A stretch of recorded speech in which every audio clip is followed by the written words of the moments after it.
So tonight we are honored. Special guest is Dr. Jim Armstrong. Jim is one of the chapter's ESEPs and has been one of our regularly invited speakers in the past. You probably heard him speak before. He has practiced systems engineering for some 52 years, where he's performed over a variety of systems engineering practice and roles, including configuration management, test deployment, chief engineer, program manager, program element monitor. For the past 30 years, he's also taught, instructed, consulted, done appraisement of systems engineering for both industry and government. Dr. Armstrong has also served on a variety of authoring teams, producing many of the standards used within systems engineering today. So he has a bachelor's in mechanical engineering from Rensselaer Polytechnic Institute, his master's in systems management from the University of Southern California, and his PhD is in systems engineering from the Stevens Institute of Technology. So I'll turn it over to you now, Jim, if you want to take control. And just to remind our guests, let's go ahead and get rid of our videos and mute our mics so that he'll have the full bandwidth of what's happening, okay? Thanks, guys. Take it away, Jim. Okay, thank you. I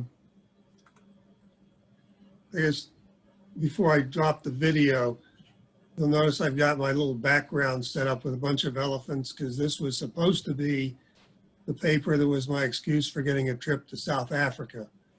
However, as we know, that didn't turn out. So I'll just pretend I'm there as we go through the discussion. So here we are, systems engineering evidence in commercial kitchens. Well, gee, that's kind of a strange topic. What the hey? A friend of mine, Bruce Shelton, has always been very active in trying to convince people that systems engineering isn't just something that engineers do, but it appears in common life. So I kind of follow that. And I also am trying to set up a fund that Bill Ewald, who's one of our founding chapter members, has established within the Incose Foundation, with emphasis on where is systems engineering practiced other than where you normally think of it in the aerospace industries and stuff like that. So the question is, so why are you doing this? Well, my inspiration is this inn at Little Washington in a couple hours the other side of Washington, D.C. And it's a little on the pricey side. Fortunately, my youngest daughter gave us some surprise tickets to go there. Took for a few $100 off, more than a few off the price. So I tootled out there, and it's kind of an impressive, typical country inn type of thing. And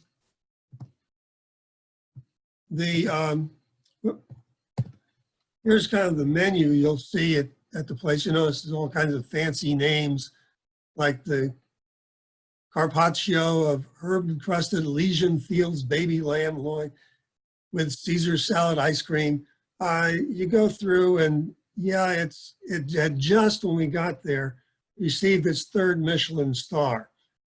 And they were kind of happy about it. Now, this particular inn and restaurant started out as a garage that they remodeled into an inn and into a restaurant. And they got a hold of this designer from England to come over. And the inn itself has the typical, you might expect, more of an English countryside decor. And the restaurant, with its 3 stars, same decor, looks kind of fancy and everything. But one of the things that caught my attention is, for a fair amount of money, a couple $100, you and 5 of your nearest and dearest friends, and that's just extra on top of whatever you pay for the food, you can sit in the kitchen and eat. And I'm thinking, yeah, right, sure, I want to do this. I've worked in industrial conditions, kitchens. I've visited a few at different restaurants, seen a lot. And my typical decor I'm used to is this, with a whole bunch of stainless steel equipment and people going around in their white outfits, and it just not exactly where I want to spend a couple $100 to eat my food and watch them run around and cook. However, there are some exceptions when you see some restaurants that may be open to the front and they're exposed. And here's a picture of one that the seating is, maybe it's a sushi restaurant or something, a sushi bar, where it's a little bit extra snazzy because it's part of the front end of the restaurant. But I'm still thinking, typical back end, all stainless steel. So when we went and ate there afterwards, I asked the maitre d', gee, he's saying, how's the food? Of course, it was fantastic. I said, yeah, any chance that I might get a little tour of the kitchen? And of course, they do that regularly. And when I got to the kitchen, this was what I saw.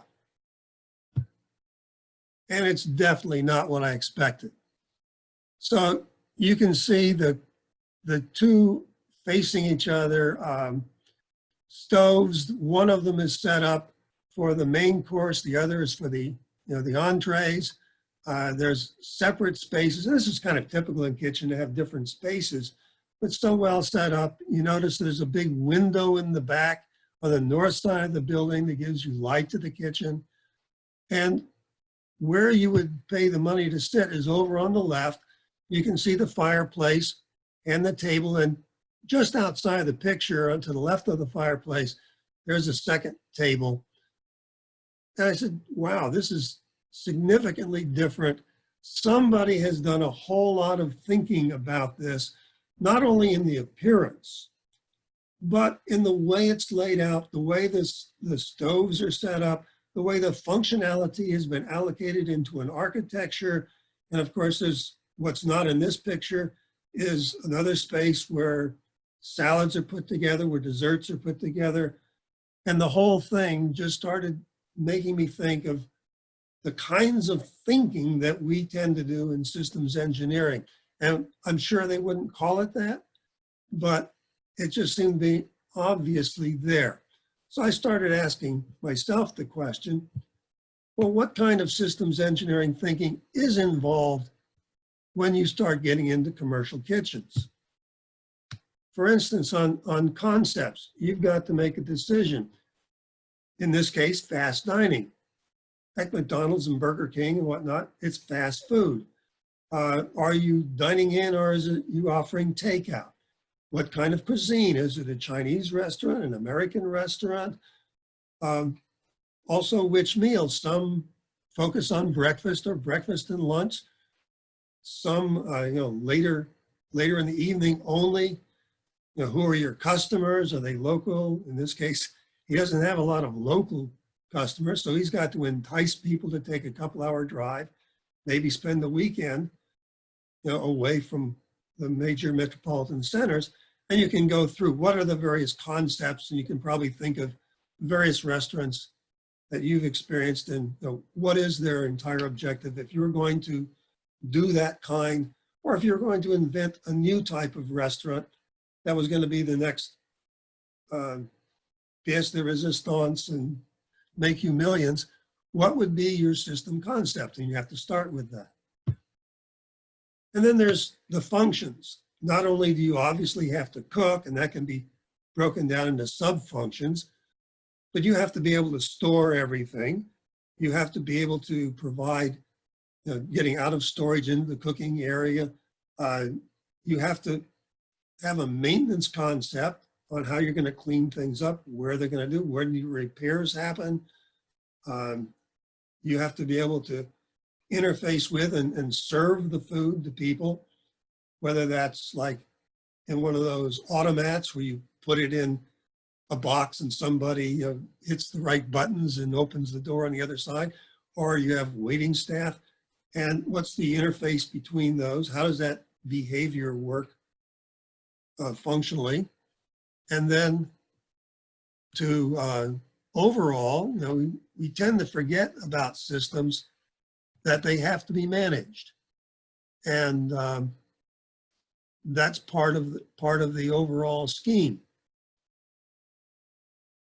So, you know, that has to be considered in your behaviors.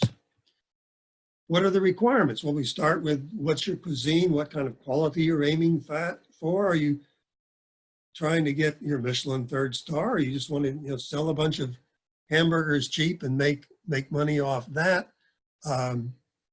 What kind of speed do you have to get food out quickly? I know with spending a lot of time in Europe and maybe particularly in Italy, you sit down at the table, it's your table for the night, and speed is not, you know, the essence of that particular place.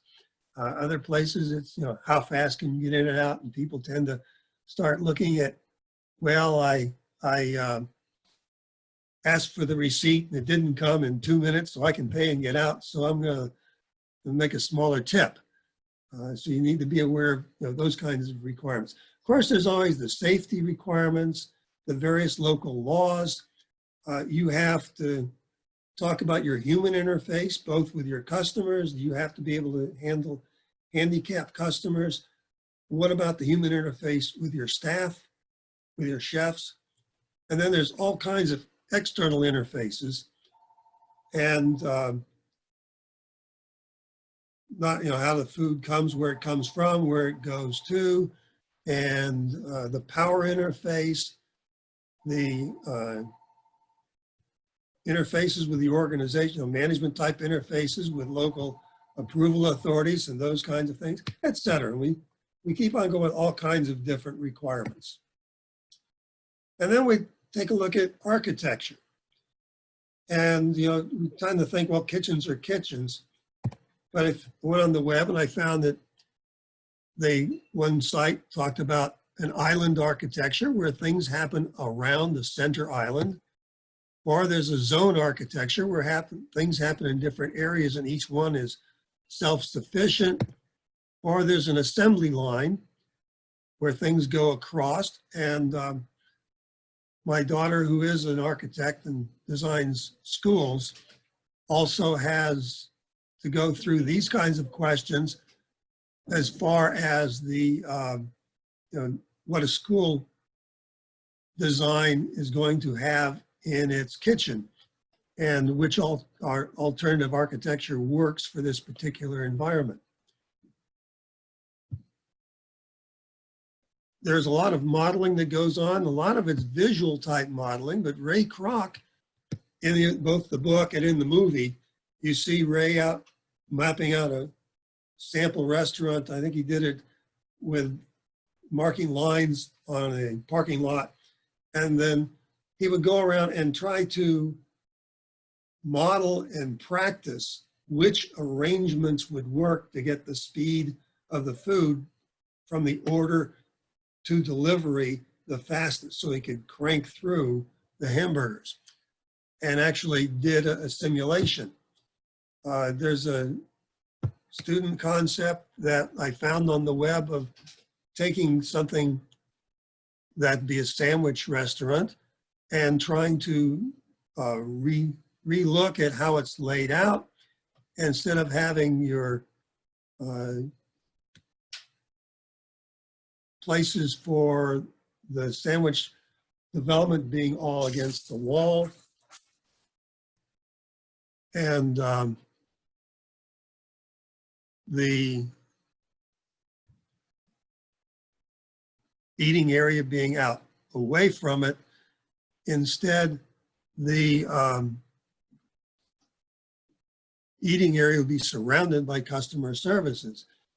Now, you know, it's kind of interesting he would do this kind of modeling. I started looking at it and kind of figured that it almost might be more confusing because I think the customers have to go down one side, then run around and go down the other side between different sandwich selections and different meat selections. So you can mentally model and then kind of play with it and see how that solution works. On integration, I mentioned a couple of things. Certainly you have to integrate the components and pull all the pieces together, where the stoves are, how they work together, where the ovens house your different cooking tables and whatnot. You have to then take a look at the humans that are on your cooking staff and your wait staff and work with that. You have to integrate with the front end. How do you get the orders back in and the food back out? Where does that happen? How does the speed work? You always see the thing about a fast breakfast place where they ring the bell and say the order is up or whatever. Maybe there's a better way to generate that and perform that interface.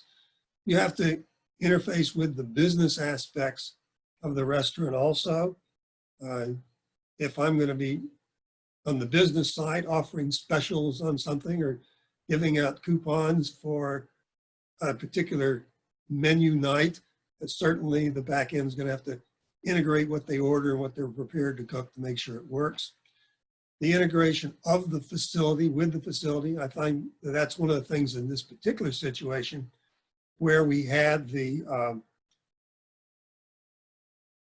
actual window on one side. It was part of integrating the kitchen into the overall environment. You have your utilities, or using gas, most likely, what else, or electricity, water, sewage. How does all that work and interface? You have a supply chain, and in fact, at the end of Little Washington, they do actually have a lot of stuff that they grow locally in their own gardens or get from local sources. I have other restaurants. There's one, Mezzanotte here on Route 2 that advertises with pictures in their restaurant of the various places that they get their food to provide in the restaurant. And you can go down, there's lots of other different interfaces that you'd have to work with. So there's a lot of integration thought that happens in commercial kitchens. Verification, I started thinking about that. Well, I don't know what tests they actually do on the equipment and how they pull that together, but certainly there's some licensing requirements that need to be taken care of. I'd consider those some form of verification. The various test runs that you would do in the kitchen after you get it set up, you aren't going to open directly, that you try out some menus and different items ahead of time, and maybe even have a test opening of the restaurant to see how everything works.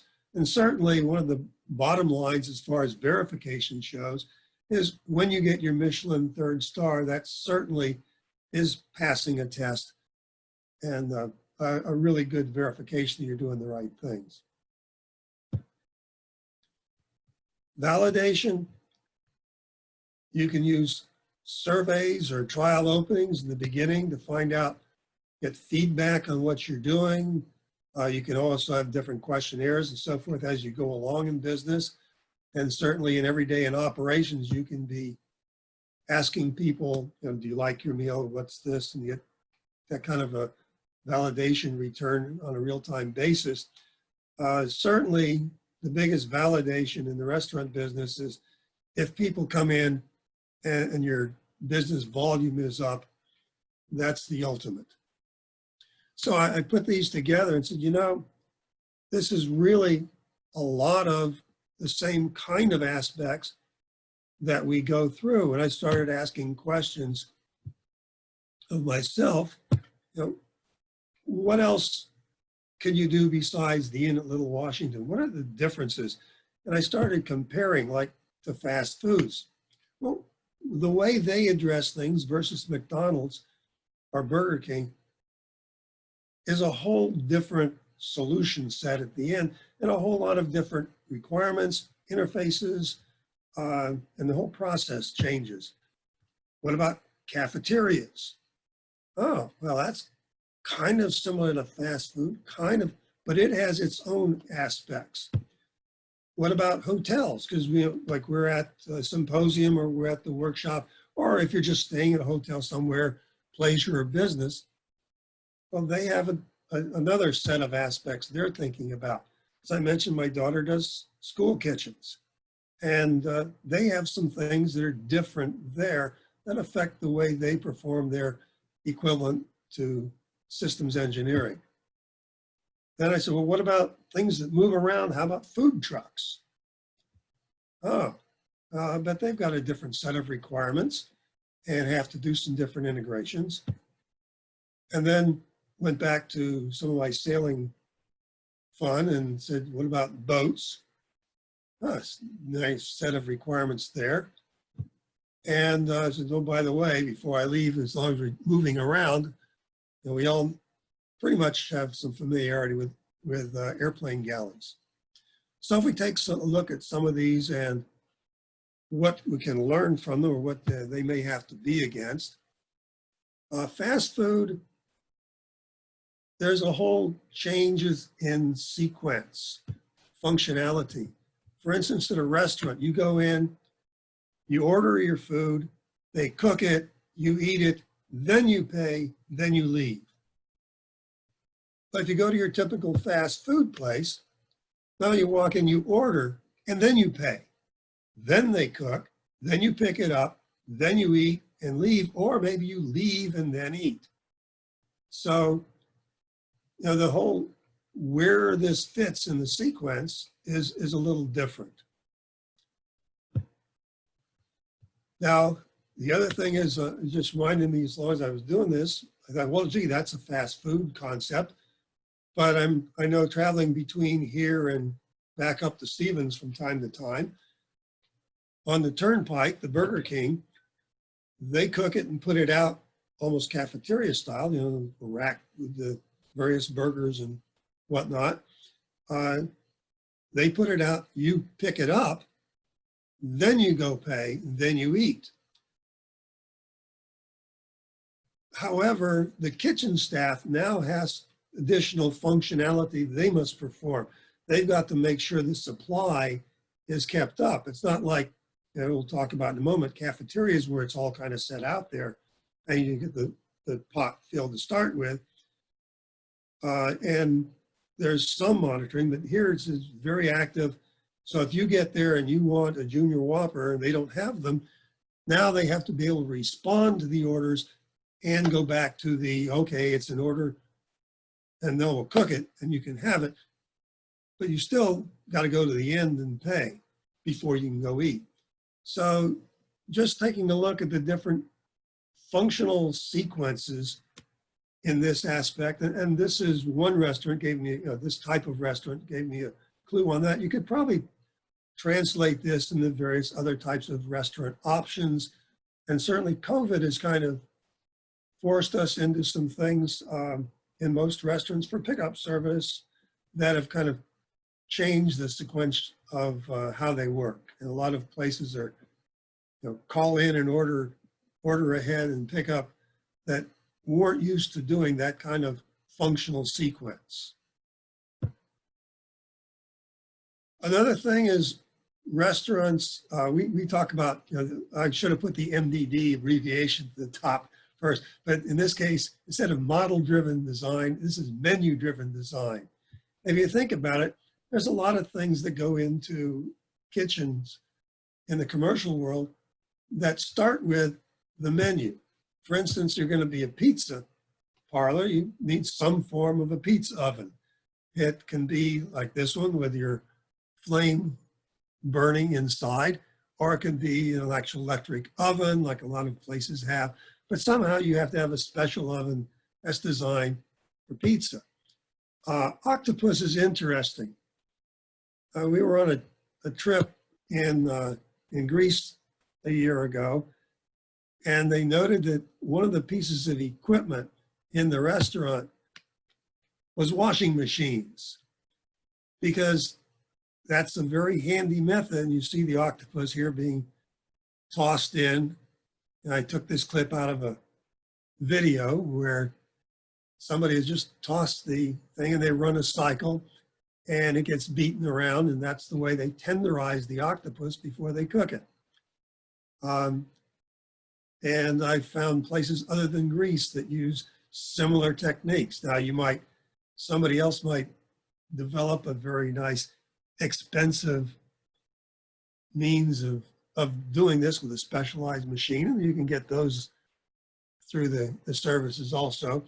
But this is, one approach, but it is something that has to be added that your normal restaurant wouldn't necessarily have. Those of you who are in Seattle or even went next door from the hotel in Torrance to the dumpling restaurant, so they have a separate kitchen that's out front and visible, and you can be looking through the glass from outside the restaurant while you're waiting to get in if there's for your reservation. And the people are making the dumplings right there, and that's kind of using part of the kitchen to entice customers. Now, they also have a kitchen in the back for everything else, but this is part of their overall design was to separate this function to a separate component of their kitchen architecture and perform a second function of attracting customers. Then steaks, I just have a picture of a steak. If you've been down in Tampa and went to Burns Steakhouse, my father had some acquaintance with the owners from when they were building that. So when he died, we had a celebratory dinner for my brothers and I and all our families, and went through a tour of that place. It had more of the, what I would say, classical kitchen with the stainless steel all over. But the thing that they had was they put a lot more money in the refrigerators to be able to age the beef, because that was one of their big things was, this is our menu. We're putting out this wonderfully cooked, really nice aged beef. I need a specific refrigerator as part of my kitchen architecture to make sure that's taken care of properly.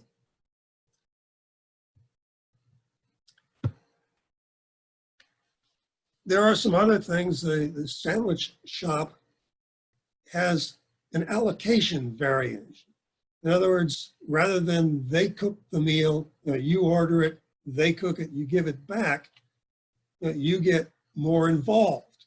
You go, they start asking you, well, what bread do you want? They pull it out. Okay, do you want it toasted or not toasted? What veggies do you want? Which meats do you want? You have a choice of cheeses. As you proceed down the line, there's actually that interaction and a more piecemeal allocation of functions and sequencing between the customer and the cook. And of course, if I was to go bigger, there's also a prep area in the back that would be part of the architecture so that the stuff they need is there ready and they don't have to start chopping tomatoes in front of you as you go. They bring in the bucket of it.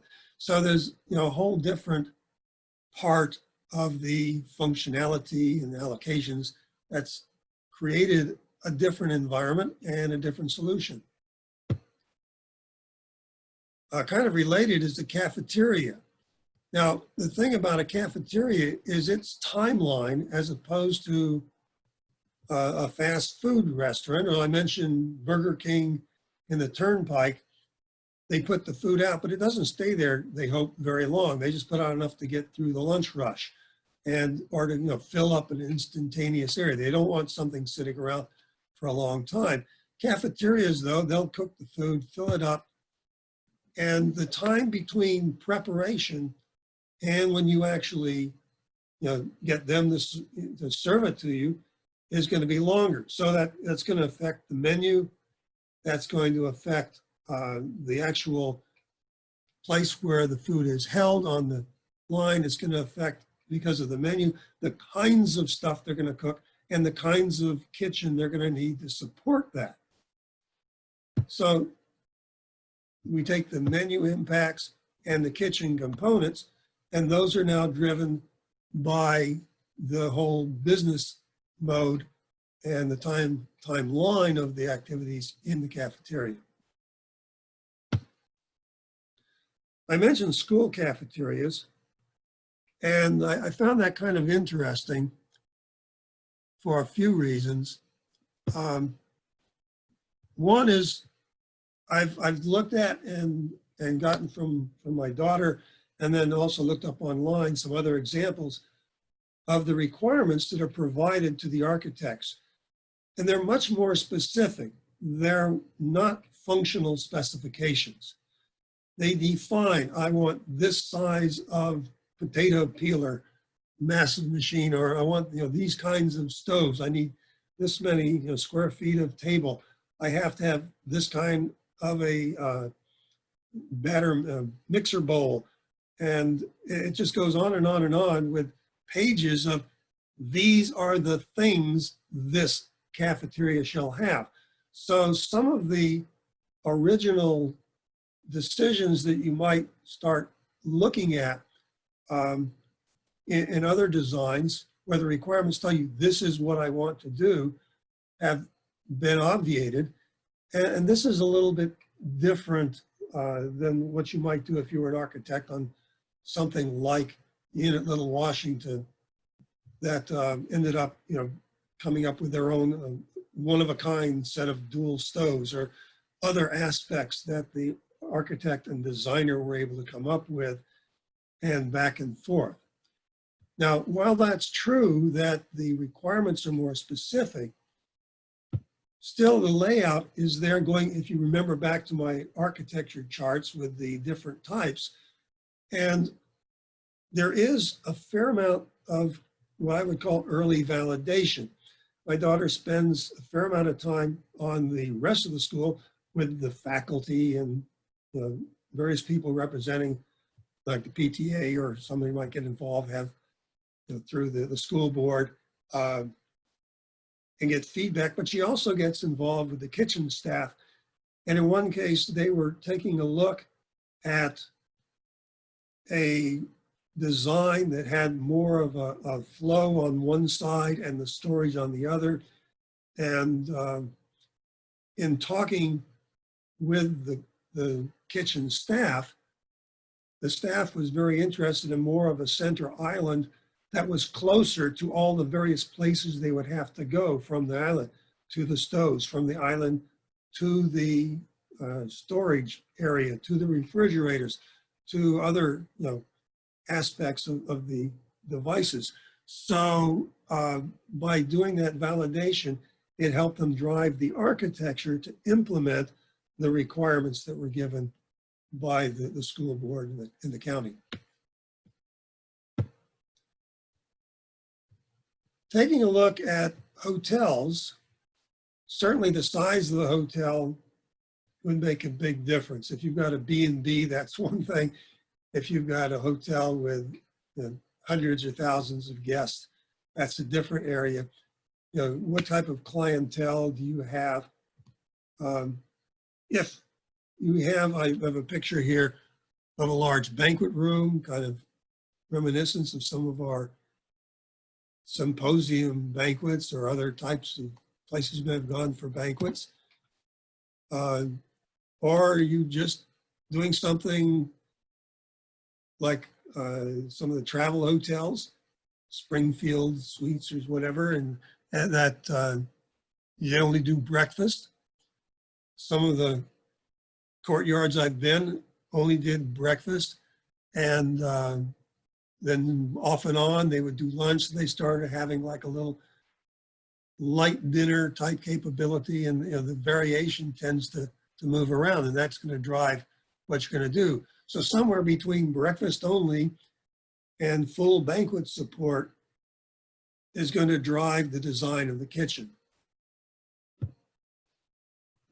There are also some hotels I've stayed in, particularly like if you're out near Edwards Air Force Base, staying at one of the various hotels, almost more like motels. that support crews for various projects, you'll see that a lot of the times part of the freebies is part of your hotel cost, which is chargeable under per diem. They will have a cookout every Tuesday night on burgers, chicken, or something.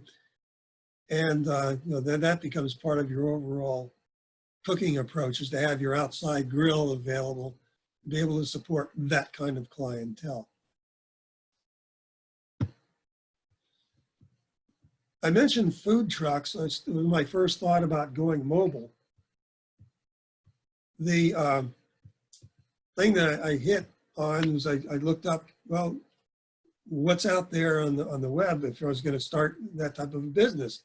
And you see here's a particular reference on the web, talks about the non-slip, inflammable, I think they mean non-flammable floors, not necessarily ones that are going to light up.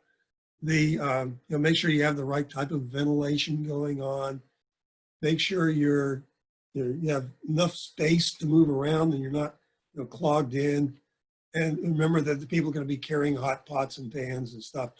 And much like the school kitchen my daughter dealt with, is from the workspace to the inventory. Well, in the food truck, that's even more critical. And how can you get back and forth between the various places? And oh, by the way, emergency exits. Not that emergency exits wouldn't be important in any other kitchen, but certainly in a food truck, you don't have a lot of space for alternatives if you don't have an emergency exit. Then I started thinking back to the sailing days and said, well, what are the things that happens when you have a kitchen on a boat? And the first thing that we would run into is fuel selection. You do not want like regular gasoline that would pool down in the hull and be a flammable risk or hazard. So you want to make sure that you have a more volatile type of gas that's going to float away if it leaks at all. And you have to be very careful about where it's stored and how you handle it, where the pipes are, what your safety controls are. And then, of course, boats tend to move. And whereas a food truck might be stationary while you're actually serving, the boat is underway, or the ship is underway. And I have a picture here of an Aegis class cruiser, and I was actually in one of my consulting jobs some time ago, got to go on a sea trial for the USS Cole.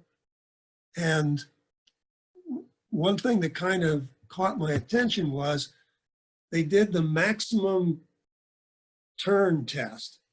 Go on full speed, full rudder, and whip over, and the boat leans.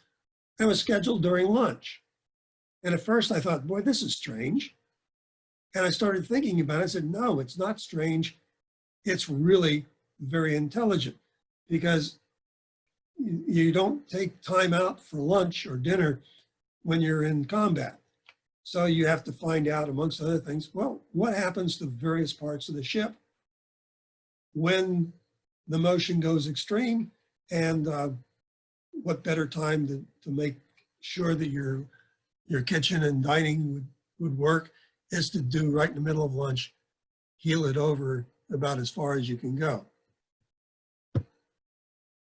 Also, those of you who've been out on the Chesapeake and sailboats, in boats that are large enough to have galleys in them, you'll note that the stoves that we use on those have a little pin setting on the side, so that when they're in place and the boat is heeling over, and no, this was not taken by leaning down, the stove in this picture on the right is vertical, and the ship is heeling over probably about 15, 18 degrees.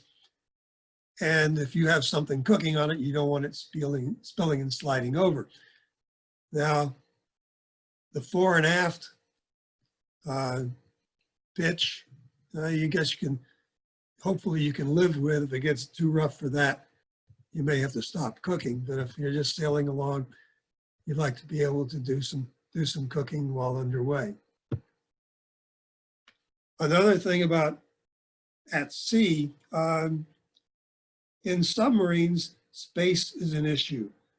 We were on, when we were out in the Seattle symposium, we were down, I think it was in Portland, where they have a World War II-ish, you know, that 1950s, 40s, early 50s submarine. And we went through the tour. They talked about how when they were underway, when they left port, there'd be 2 layers of tin cans of food all up and down the walkways. And the showers were all stuffed with stuff for the kitchen because they didn't have, you know, extra storage space. So you've got to figure, you know, how's this all going to work? So those are some, you know, different considerations for that type of environment.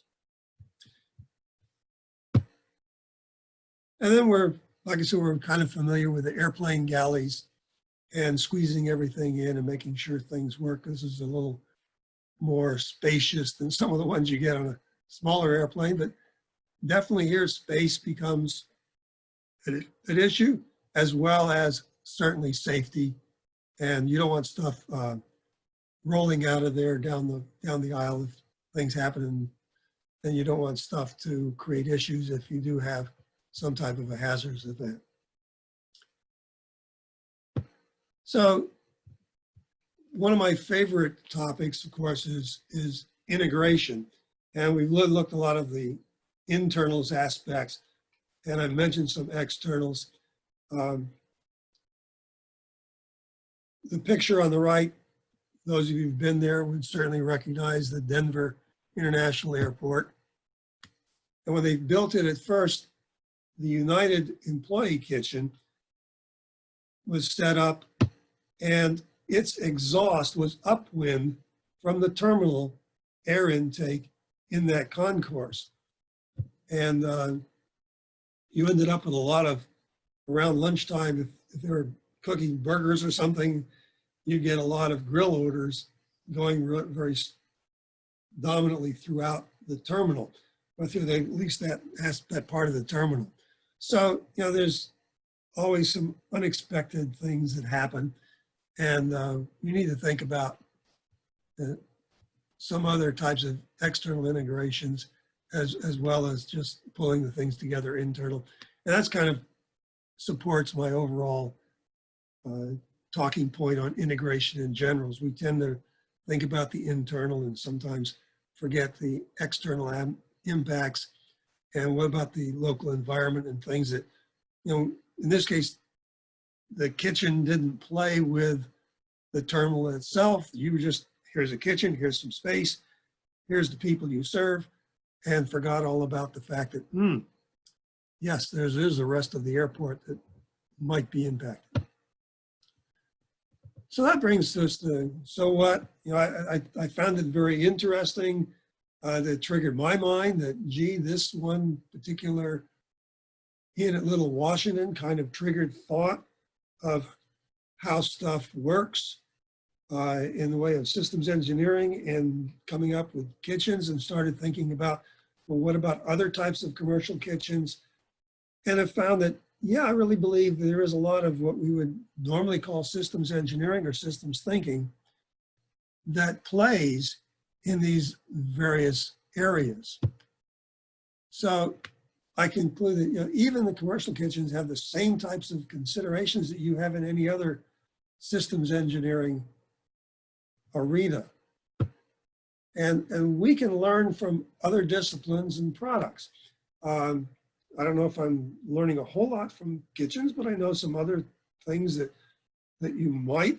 And as we start taking a look, we might find some things that work for them, or some different ways that, you know, start thinking what has actually happened with the allocations at a sandwich shop, and more interaction between the user and the producer. And then you start thinking about, we finally ended up doing some of this in the software world, when we started using these agile techniques of partial deliveries and so forth. Gee, that's kind of more like a sandwich shop approach. How come we didn't think of it earlier? So maybe there's some other stuff we can learn. And then also, if we learn to speak the language of people that we're talking to, then perhaps we can provide some better input and be able to talk in their language rather than say, here's what might help in systems engineering ease. And they look at us funny. If we can actually talk in the language that they're using, it will help. Anyway, so those are some of my conclusions. I hope you found it thought-provoking, and maybe next time you go to a restaurant, you might look at the kitchen door with a little different quizzical look on your face and ask, well, what actually have they done here? Or what are the alternatives and how did they get around to that? And if you ever find some real interesting ones, let me know. So with that, Thank we'll you, go Jim. back and I'll offer up the questions. Do we have any questions from anyone? I have one while people are thinking there. You've talked about a lot of places, or a lot of organizations that traditionally, like you say, don't apply or hire or employ systems engineers, but they have seemed to be fairly successful. Well, some of them, I guess, at building a good business organization, product or whatever. It got me thinking about where is the best value in employing a systems engineer? Like, when does an organization decide it's good to employ a systems engineer? And I was wondering if maybe in your review of this kitchen scope, that maybe that gave you some insight into that. Well, I think the obvious answer from a systems engineer is, from the beginning all the way through to the end, there ought to be somebody with a systems whether you call it a system architect, systems engineer, lead engineer, or what other kind of name you might put on, but somebody who has the overall picture that Right. can do the kinds of things that we do in systems engineering and apply those. Right. I mean, to me, it's always been that the value that a systems engineer brings to any effort is at the core, it's a risk mitigation thing. That's the thing. You're essentially mitigating a primarily technical risk by bringing in a systems engineer and in the processes of systems engineering to ensure the success of any project. In some of these fields that you typically don't see that, there's obviously a cost trade-off, and maybe even just a general awareness that they don't know how to mitigate risks, and that the value of a systems engineer would be valuable to mitigating risks for them. Just my thoughts on that. Okay. Yeah, and one of the other things is you've kind of tripped me over on a different subject. In a ways, there's a big argument, a pointless argument in my mind, about, does a system engineer have the overall view and a system architect does the architecture part? Or there are those who will argue that no, the system architect has the overall view and the systems engineer does the technical engineering design part. I think we may have hindered ourselves way back by not grabbing that architect name. I mentioned my daughter, who is an architect, and in that sense, she does and is expected to do the entire range that we call systems engineering. she's in from the very beginning as they get the concept on the school, what's going on, what are the requirements, all the way through to turning it over to operational use and solving problems of that might consider validation. And yeah, that to me is what a systems engineering or whatever you want to call ought to be doing. There's a thing they call enterprise architects, and that's kind of what you're describing for your daughter. Yeah. When we have enterprise architects, they tend to think about the overall. Yeah, I think we're in a real problem of having generated all kinds of new names for the same thing. Yep. So I do have one question from Mike. So what kind of holistic systems engineering, systems thinking grade would I give kitchen architects I've worked with? Do you think kitchen architects could get value from informal systems thinking introduction and training? Not that I've worked with a lot of kitchen architects, but I've just seen the evidence.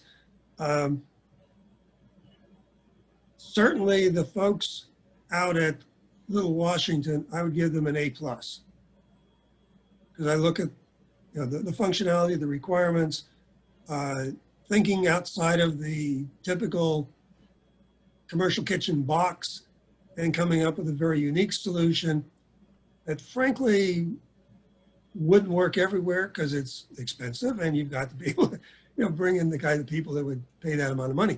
But yeah, they have done an excellent job in doing systems thinking.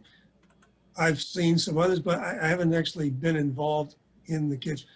I'd give my daughter a pretty good grade because she's my daughter. No, because of the way they actually work with the people who are going to have to live with the school, the kitchen, the classroom, the maintenance areas, the whatever else, to get feedback and try to have that systems thinking thought of what's the big picture, how can I make it work for what we're trying to do here? That actually brings up a question I have about, as a system engineer, we usually think about the life cycle of a system or product that we're trying to develop. And through that, we start applying what are the requirements in the different aspects of the system life cycle.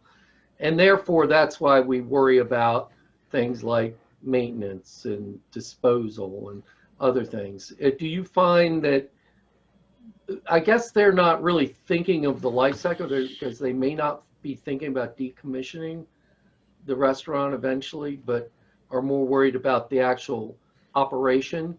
But did you find any consideration like for maintenance and decommissioning that would? Maintenance, yes. Maintenance, yes. Okay. Maintenance, yes. Operations, yes. Training of the operator, cooks, and so forth. Right. Yes. I'm not so sure that decommissioning is so much of an issue. Now, I know that in the school business, again, because I'm more familiar, I have access to that disposal is not just at the end, but it's intermittently as things go. So as far as some of the schools, they're trying to be carbon neutral and get LEEDs awards. Some of the thought process is how long do the solar panels last and how does that fit and where do they go? So yeah, there is some thought on that. Great. While we're here, I see Steve Sutton has finally been able to get in. I got a note, but I wasn't able to get back to him on it.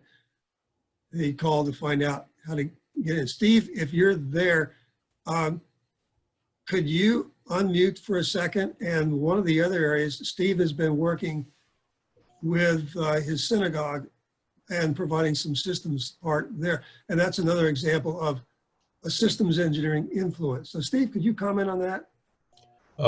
Yes. Hi, everyone. I'm sorry I'm late.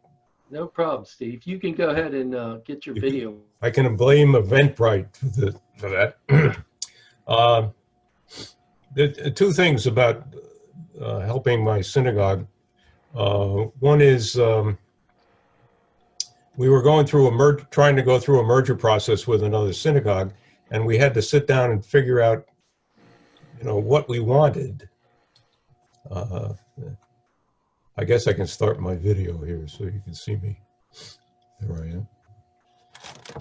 Perfect. It's just good for the video that we're making. Yeah. So one of the things that struck me was everybody had an idea of what should happen, and especially dealing with a synagogue building, which is the central focus of the congregation. And everybody thought, one building. We had two buildings to worry about. Which one would be the final building? And so I had to get them to start thinking in terms of what really were the needs that the congregation, a merged congregation, would have to. What were the needs for the building? And so we really had to get back to fundamentals about what was the congregation all about. What kind of activities would it be doing besides religious activities? And I think that opened their eyes to, widen their thinking about how to deal with the problem. And then we had to decide on what were the characteristics once we figured out what we were going to, the nature of the synagogue and the activities, what were the characteristics of the building. And we went through a process of identifying those, and also what were their priorities. So I walked them through this whole process and doing a decision analysis to try and formulate which of the activities were and aspects of the building were most important, so we could come up with sizing of the building, and what was not important was the size of the sanctuary and the other to support the other activities, etc. So that's one way that I was able to help them with that. And recently, I asked Jim to put me in touch with his daughter, because we were replacing lighting in one of the hallways, and I needed some idea of what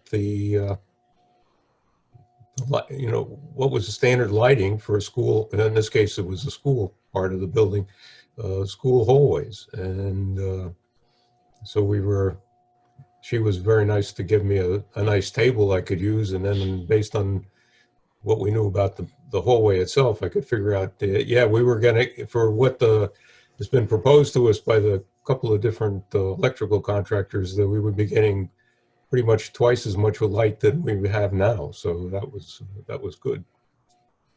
Was there anything else you had in mind, Jim, about that?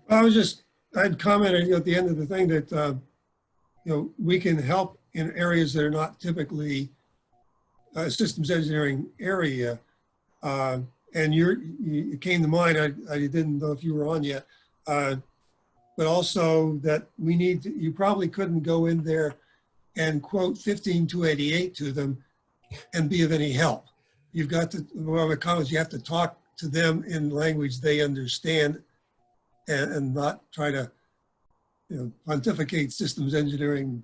Right. I never really used the term systems engineering or requirements analysis, or I just, just ask questions. We just started talking about, so yeah. Before we could decide on, choosing a particular building, we ought to figure out what it is a congregation would need. And we just went from there. And that's the architects that we dealt with. That's essentially the same thing that they did. Right. So I do have one other question on that asked about, do I find that the restaurant folks knew how to do concept of ops and use cases, and could they improve that? Again, I haven't really talked to a lot. I do know, from the school stuff, the concept of ops and how things get used, and stepping through, the actual what's going to happen of use cases in effect yeah. I think in Ray Kroc's area, he had a definite concept, and he built his use cases mentally and modeled them. So I've seen some good examples. I can't guarantee that it's universal across the world, but I have seen some evidence of that is very true, that the restaurants do start with a good, very strong concept of where they're headed, and do think about what they're going to do on a regular basis and what their operations are going to be. Okay, can I step in for a brief moment? I'm going to raffle the door prize, and then after that, we'll leave the place open for anybody who wants to linger around and chat. But I'm going to share my screen here now, and we're going to raffle. Yeah. Okay. While we're doing that, I thought Paul wanted to get a screenshot of everybody too. Oh, you want to do that after the door prize or no? After the door prize is fine. All right. So nobody leaves until Paul gets his screenshot. All right, and the winner is Deborah Harris.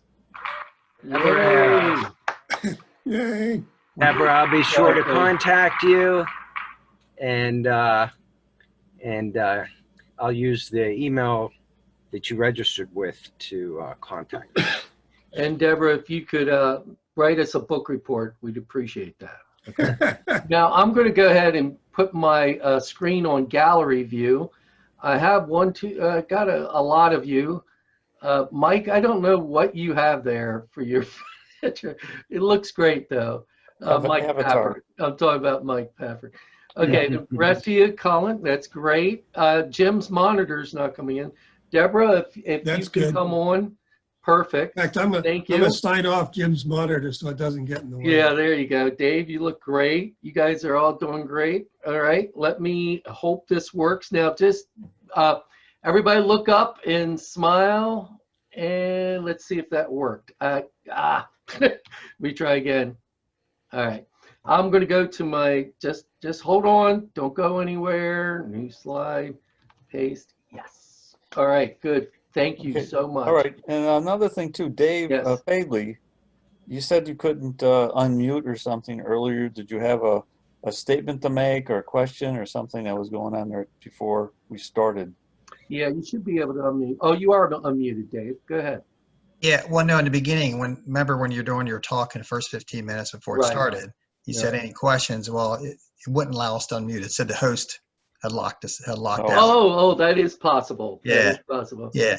I mean, essentially what I was going to ask about was virtual background. So guess what? I just used the chat feature there and bam, we already got him. So. I bet Clinton inadvertently hit that button, right? Oh yeah, right. Inadvertently, right. Yeah, we know. I'll tell you, the power of a host and a co-host. It's amazing. The power of that button, I know. I tell you the truth, it could have been Mark. He was a co-host too. It was me. See my background right now? I uploaded that file. Oh yeah, that's right. You can use it. So if you click the file in the chat, you can probably download it. Download it, yeah. No, I did all that, but I'm saying that was my question. But since we did it, we being system engineers, we had workarounds, right, to get to solve that problem. So there we go. There's always at least 3 ways to do something. Now, the winner again was Deborah. Who is she? Deborah Harris won. That's you right there, right, Deborah? Yeah. Is that you? She's okay. There we go. Okay. Yeah, that's good. Yes, that's me. Wait a minute. Let me put you on speaker and say hi, and then I'm going to take a picture of you. There you go. Perfect. All right. Good. I'm hoping for. Actually, let me say something. I was actually talking to Deborah earlier. We're sort of partnering on some potential youth outreach. Efforts. Right. Yeah. So Deborah is on the planning committee for the first Lego League robotics competition for the middle schoolers, and she's her and I are working on an advertisement to send out to members, but essentially we're going to ask members to see if they want to volunteer to judge in any of the robotics competitions. It's all going to be virtual this year, So right. basically be reviewing 5-minute videos of teams and using rubrics to judge them. That's If great. anybody's interested, She's working on the next 10 years of system engineers. There you go. Yeah. Yeah. Are the teams able to get together? 20 years now. I like the fact that Jim Armstrong now is giving you an idea that you can system engineer a food truck. So now you can take them to food trucks for lunch and go, hey, let's look at this and find out what's happening. So I love that. Good. Yeah. It's really good. Yeah, maybe you get a free hot dog or something. Yeah, there you go. Well, So actually, you have to give them an improvement on their. Oh, I see. process. But actually, they got me thinking that sometimes, this is supposed to be a dinner meeting. Just too bad we couldn't hire a food truck to stop at everyone's house to deliver Oh, food. that's hilarious. That would be, it'd be kind of interesting. You know, but I don't know, Meals we're on probably, Wheels. Oh, speaking of which, we are doing our gala, so to speak, but it's our awards thing. It'll be all online. But do bring a fancy dinner in front of you while we talk. It would be good in your libations as well. So please sign up. We are charging this go around because it does take us a while to pull all this together. So if you don't mind the nominal cost, we really appreciate it. All right. All right. Well, I think that may Jim, be I really enjoyed tonight your talk, and you got me to thinking that there's this notion of problem solving, and at some point when a problem gets so complex, you cross the line and you start to call it system engineering. Where is that line, right. Yeah. we'll spend the Well- next century arguing about it, say that. Yeah, if you talk to Bruce Shelton, he'll say there is no line. There is no limit on, when you do systems engineering when you bake a cake. probably, and make a peanut butter jelly sandwich. So you got a domestic system engineer baking. There you go. I had one student once that came in saying, "No, this is great. I'm using it at home. My daughter's getting married and I'm systems engineering the wedding." Yeah. So you become a wedding planner, huh? Oh my God, I've done enough weddings. I asked her for an example and she said, "Well, my daughter was begging me to go talk to the florist, and she told her daughter, not until the floral subsystem specification is baseline." By the way, then they went down to the florist and were in and out in 30 minutes and never had the problem afterwards. There you go. She was also the configuration management lead for the B2, which kind of explains it. Okay. Yes. Oh, yeah. Yep. I remember one symposium I went to, there was actually a talk on how to use system engineering to model a family, running a family. Oh, there you go. Different roles and the different interfaces. Okay, I'm going to look that one up. Oh, that was Yeah. it was done by a woman who was a system engineer, but also it was matriarch of her family apparently. I'm going to link to that in our after action report because I want to see that one. So we'll definitely pull that up. Yeah, she actually did I think she did an AOA for buying a car as well. That was at that. Oh yeah, one as well. I remember that one too. Yeah, that's what AOA of buying a car. That's a tough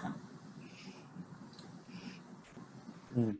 Well, you certainly highlighted, one of the classic issues between architects and systems engineering, Yeah. and whether the two disciplines are in fact really the same with different names, and then you get into the same debate between people that do detailed design and are into rapid prototyping and don't have time for systems engineering or architecting. And you can I think you can make a strong argument that you can be a systems engineer and also do rapid prototyping. But some people don't believe that. And that's what Crotch, you said he did that in the parking lot. He did a rapid model, right? As I remember, it was Yeah. but it was, just kind of stuff laid out on the table and stuff. And Yeah, it's because in the movie. It's in the book too, but it's in the movie. Yeah, probably with masking tape or something. Hey, Mark Evans, all the stuff you're talking about, those are all the great topics for our December 16th chat room thing. There you go. Like Put one that. on every room, right? Yeah, Absolutely. I like it. Yeah, that's good. Do I get to attend the one about the food? Without the food. Hey, you can eat anything you want, Cass. Yeah, Thanks. You sending the food truck over to my place? yeah, right. I thought we'd have a great use case for a wild food truck, you know, everything in motion at 60 mile an hour. I think that'd be cool. I think you lock everything down. The food truck's stationary, right? You're not Yeah. cooking while it's running. Well, I'm changing the paradigm. Use cases There you are go. everything's at 60. Okay. It's a different one. Oh, That's you're right. moving and serving people on the highway. That's right. while they're That's stuck right. in traffic. That's right. Love it. Oh, of course, you only Didn't Rolled somebody, it- wait a minute, you're reminding me, didn't somebody have something where they had a UAV or something like that, and they had like a box or something, and they delivered food to somebody that had like a, you know, what do they call it? The sunroof was wide open, Whoa. and they delivered, you know, some meal. throw the pizzas. You're right. Yeah, well, yeah, I don't think it was taught, but I think it was just literally just dropped in, and all the rest of the way. No, hey, Mark, it was delicious. Oh, thank you. Yeah, Okay. it was great. Or something.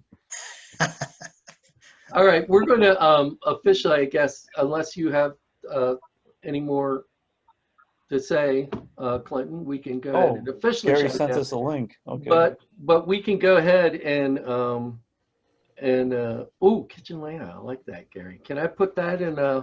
I might put that in the after action report too. Yeah, that's the when Ray Kroc was developing the Speedy, I think it's called the Speedy methodology, and doing a kitchen layout. It was a basketball court and chalk, and he had people like acting the kind of sort of like acting the parts out of making believe they're doing hamburgers. And this is a clip from that that movie.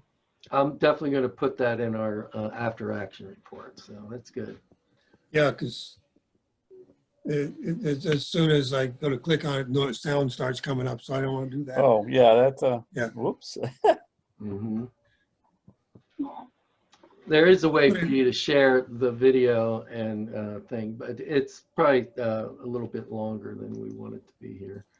So we have a few of our ESEPs here, so I hope you're looking forward to the 16th December. We'll have a little run through, but those who will be coming will have an hour of just getting to know each other and talking like we're doing now. So it's kind of nice. So. Telling jokes.